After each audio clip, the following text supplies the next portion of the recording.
Okay, so we'll look at friction, the coefficient of friction with forces. Now, so far we've been dealing with things that are perhaps inclined on a plane, for example, or things which are just resting on a box which is smooth.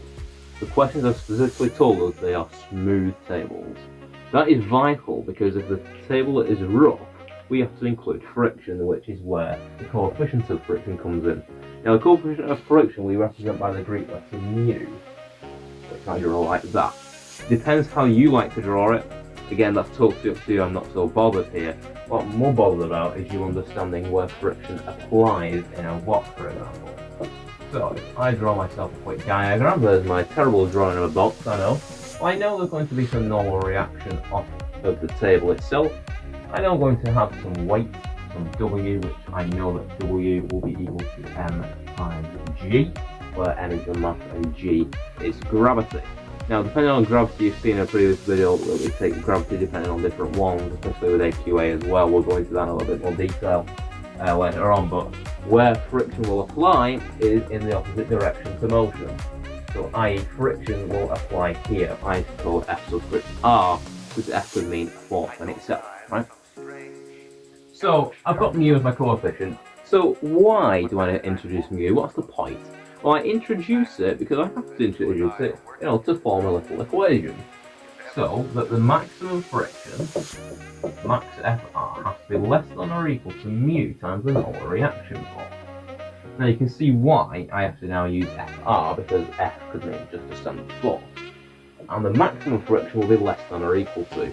If it's in limit and equilibrium,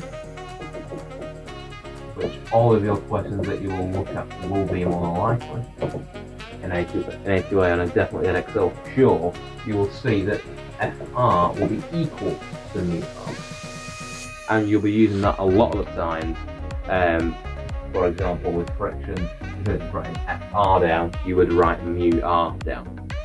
So if you're going to resolve a quick example here, or I don't know, a weight of 8g